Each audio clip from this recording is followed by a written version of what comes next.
अजीज sir classes के online platform पर आप सभी का स्वागत है। आज हम आपको कक्षा 10 वास्तविक संख्या की 1.2 का क्वेश्चन नंबर 3 पढ़ेंगे। देखिए 1.2 में क्वेश्चन नंबर 3 आपका है कि अभाज्य गुणनखंड विधि द्वारा, किस विधि से? अभाज्य गुणनखंड विधि से निम्नलिखित पूर्णांकों के HCF और LCM ज्ञात कीजिए। ठीक, अभाज्य गुणनखंड विधि से तो हम कैसे सॉल्व करेंगे? देखिए हम लिखेंगे हल लिख लिया हमने। अब कह रहा है कि 12, 15 और 21 का अभाज्य गुणनखंड विधि द्वारा HCF और LCM ज्ञात कीजिए। तो हम लिखेंगे 12 के अभाज्य गुणनखंड बराबर, अब 12 का क्या हो जाएगा? अभी आसान है, 2 गुणे 3 कह देंगे। 2 दूनी 4, 4 तिहाई 12। लेकिन आपको यहीं पे आपको निकाल लेना चाहिए। जैसे बड़ा नंबर आ जाता है तब उनको दिक्कत होती है। तो यहाँ देखेंगे आप 12 को करेंगे 2 छंग 12, 2 से करेंगे 2 तिहाई 6, 3 1 3, तो 2 दूनी 4, 4 तिहाई 12। अब इसके बाद आता है 15 के अभाज्य गुणनखंड में लिखेंगे 3 गुणे 5। इसको भी देख लें, आप लिख लेंगे कि 15 है तो 3 से पहले कटेगा 5 बार जाएगा, 5 से कटेगा 1 बार हो जाएगा। अभी छोटा नंबर है, हम लोग कर पा रहे हैं। बड़ा नंबर आएगा दिक्कत है, इसलिए फैक्टर कर लिया करें। फिर आता है 21 का। 21 का हो जाएगा आपका 21 के अभाज्य गुणनखंड, तो ये आपका हो जाएगा 3 गुणे 7। अब देखिए आप यहाँ कह रहा है कि अभाज्य गुणनखंड में HCF और LCM। सबसे पहले हम LCM निकाल लेते हैं। LCM क्या होता है? जिनका मिलता है, जो सब में जो मिल जाए, जो उभयनिष्ठ हो, जो सब में मिलता हो। यहाँ देखिए 3 है तो यहाँ भी 3 है। देखिए यहाँ 3 मिल रहा है, इसमें भी 3 है, इसमें भी 3 है। इसका मतलब हम 3 पहले नोट कर लें। इनटू अब जो बच जाता है LCM में, जो बचता है उसको भी लिखा जाता है, जिसका पेयर मिलता है, जो उभयनिष्ठ होता है, वो भी लिखा जाता है। अब यहाँ क्या बचा है? 2 गुणे 2 गुणे 5 गुणे 7, 3 दूनी 6, 6 दूनी 12, 12 पंचे 60, 7 6 42, यानी 420 आ जाता है। LCM कितना आ गया? 420 आ गया। अब देखो HCF क्या होगा? HCF क्या होगा? HCF देखेंगे जिनका पेयर मिला है, HCF हो लिया था। यार को 3 मिला है, यहाँ भी 3 है, यहाँ HCF बराबर कितना हो गया? 3। क्लियर हुआ? अब अगली सवाल देख लें, समझ में आ जाएगा। 17, 23 और 29, यहाँ लिखेंगे 17 के अभाज्य, आप इसको लिख सकते हैं अभाज्य गुणनखंड बराबर हो जाएगा। 17 किसी से कटता नहीं बेटा, तो 17 का 1 गुणे 17 ही होगा। फिर आता है 23 के अभाज्य गुणनखंड बराबर 1 गुणे 23। फिर आता है 29 भी अभाज्य ही गुणनखंड है, इसलिए 1 गुणे 29 हो जाएगा। अगर यहाँ पर आपको निकालना हुआ LCM, तो LCM क्या हो जाएगा? तो LCM हो जाएगा, अब यहाँ LCM आपको कुछ मिल नहीं रहा तो सबको लिखना पड़ेगा 17 गुणे 23 गुणे 29 ना। 17 गुणे 23 गुणे 29, एक है तो एक भी एक समय मिलता है, वैसे भी कॉमन होता है, एक लिख लेते हैं। ठीक, अब देखो 17 का गुणा हम 23 से कराते हैं। यहाँ देखो 23 गुणे 17, 17 3 51, हासिल आएगा 5, 17 दूनी 34, 34 5 हो जाता है 39। फिर आप गुणा करेंगे इसी में 29 में, 9 कन्नम 9, 9 9 81 और 9 3 27, 27 8 कितना? 35। ठीक, अब 2 कन्नम 2, 2 9 18, 2 तिहाई 6 7। अब देखिए 1 8 2 10, 8 5 13 1 14 और यहाँ जो 7 3 10 11। गलत हो गया क्या? कहना कुछ देख लेते हैं। 17 3 51, 17 दूनी 34, 34 5 39, 391 और यहाँ हो जाएगा 391 का 29 से गुणा करना है ना। तो 29 का कराते हैं। 9 एकन्नम, ये गलती हो गई बेटा, 9 एकन्नम यहाँ होगा 9, थोड़ी सी गलती हो गई। 9 एकन्नम 9, वही सोच रहे हैं 1 कैसे आ गया। 9 का 9 81, गलती पूरी हो गई है, रुके रहिए, यहाँ गुणा करते हैं। 9 एकन्नम ये 391 गुणे की 29 हो गया है। 9 एकन्नम 9, 9 9 81 की 1 होगा, हाथ से लगेगा 8, ठीक है। और 9 3 27, 27 8 35, 8 7 15 होता है ना 35।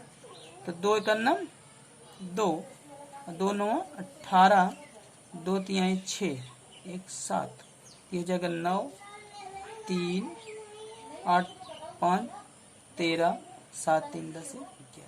तो ये आंसर आ जाएगा 11,339। क्या आया? 11,339। अब यहीं पर हमको निकालना हो HCF। HCF हो जाएगा हमारा, क्या मिल रहा है इसमें, देखो सब में क्या मिल रहा है, केवल एक HCF हमारा एक हो जाएगा। इसी तरीके से 8 का भी देख लें, तो 8 बराबर मिल सकते हैं 2 गुणे 2 गुणे 2। और 9 का क्या लिखेंगे, 3 गुणे 3। और 25 का हम लिख लेंगे कितना, 5 गुणे 5। अब LCM निकालते हैं, तो LCM देखो बेटा, LCM बराबर हो जाएगा, क्या हो जाएगा, कुछ मिल रहा है कहीं, कुछ नहीं मिल रहा है भैया। तो 2 गुणे 2 गुणे 2 गुणे 3 गुणे 3 गुणे 5 गुणे 5, ठीक। ये हो जाएगा 2 दूनी 4 दूनी 8 ना, 8 3 24, 24 3 72। और यहाँ कर लेते हैं 72 गुणे 25। तो 5 दूनी 10, 5 7 35 1 36 ना। अब होगा 2 दूनी 4, 2 7 14, ये हो जाएगा 0 6 4 10, 4 3 7 1 8, 1800। कितना आ जाएगा, 1800। तो LCM बराबर हो जाएगा 1800। और HCF क्या आएगा, तो HCF बराबर हो जाएगा, कहीं कुछ नहीं मिल रहा है ना बेटा, HCF कितना होता है, 1 होता है। HCF बराबर कितना आ जाएगा, 1 आ जाएगा। समझ में आया।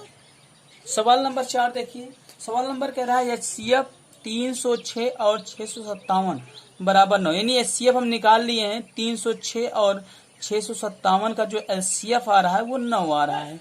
और कह रहा है LCM 306 और 657, यानी हमको LCF दिया है, LCM ज्ञात करना है। तो हम क्या करते हैं कि एक फार्मूला हमारे पास होता है, ये सूत्र है, सूत्र होता है दो संख्याओं, क्या, दो संख्याओं का गुणनफल बराबर होता है HCF इंटू LCM, यानी LCM गुणे HCF, दो संख्याओं का गुणनफल। अब यहाँ देखिए हमको निकालना है LCM, हम लिखेंगे LCM बराबर दो संख्याओं का गुणनफल बटे HCF। क्यों हो गया, क्योंकि यहाँ पर LCM इंटू HCF है, यहाँ गुणा है, इधर जाएगा क्या हो जाएगा, भाग हो जाएगा। तो हम लिखेंगे LCM बराबर, दो संख्या कौन कौन सी है, 306 गुणे 657 बटे की 9। अब इसको यहीं काट लें,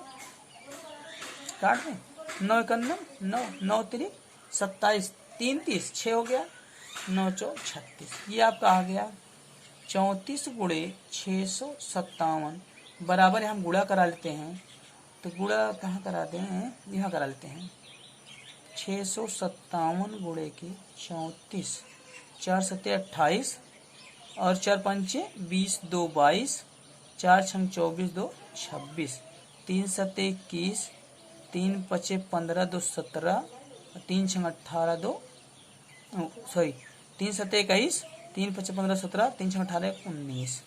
आपका आ जाएगा 8 2 1 3, 7 6 13, 9 2 11 1 12, ये आ गया 12,000, सॉरी 12 कैसे, 7 2 9 2 11, एक मिनट, 8 2 1 3, 7 6 13, 9 2 11 1 12 1 1 2, क्या आ गया 22,300, 22,338। क्या आ गया, LCM हमको पता हो गया 22,338 आ गया। कितना आ गया, 22,338। ठीक, समझ में आया। यानी अगर हमको यहीं पे HCF दिया है, अगर LCM दिया होता तब क्या करते, तब भी वही करते, जहां LCM लिखे हैं वहीं लिखते HCF, फिर लिखते दो संख्याओं का गुणनफल बटे HCF है, तो यहाँ पर LCM हो जाता है, HCF यहाँ चला जाता है। ठीक, और मान लो LCM और HCF दोनों दिया हो तो हमको संख्याओं निकालनी हो तो कह देंगे LCM गुणे HCF बराबर दोनों संख्याओं का गुणनफल आ जाएगा। अगला सवाल है, जांच कीजिए कि क्या किसी प्राकृत संख्या n के लिए संख्या 6 या अंक 0 पर समाप्त हो सकती है। किस पे समाप्त होती है, 0 पर। भैया कभी नहीं होगी, क्योंकि मैंने आपको एक फार्मूला पढ़ाया है कि 2 की पावर n इंटू 5 की पावर m, अगर इसके रूप का बनता है तब तो संख्याएं हैं, नहीं तो नहीं है। जैसे 6 का अभाज्य गुणनखंड लिया जाए, 6 का अभाज्य गुणनखंड, तो अभाज्य गुणनखंड बराबर क्या हो जाएगा, 2 गुणे 3 हो जाएगा। ठीक, अतः यहाँ पर क्या लिख सकते हैं, 6n बराबर हम क्या लिख सकते हैं, 2 इंटू 3 की पावर n, 2 इंटू 3 की पावर n लिख सकते हैं ना। तो यहाँ देखिए, यहाँ 6n में अभाज्य गुणनखंड में देखिए तो यहाँ तो 2 है, लेकिन 5 की पावर m जो होता है 5 नहीं है। 5 क्या है, यहाँ 5 नहीं है ना, यह संभव नहीं है यहाँ पे 5 आ सकता है, नहीं आएगा ना। तो केवल यहाँ पर क्या आ रहा है, 2 और 3 आ रहा है ना, इसकी घात। अतः इसमें क्या है, ये 6 का जो है 6 की पावर n 0 पे नहीं समाप्त होगा। ध्यान से क्या करेंगे, समाप्त नहीं होगा।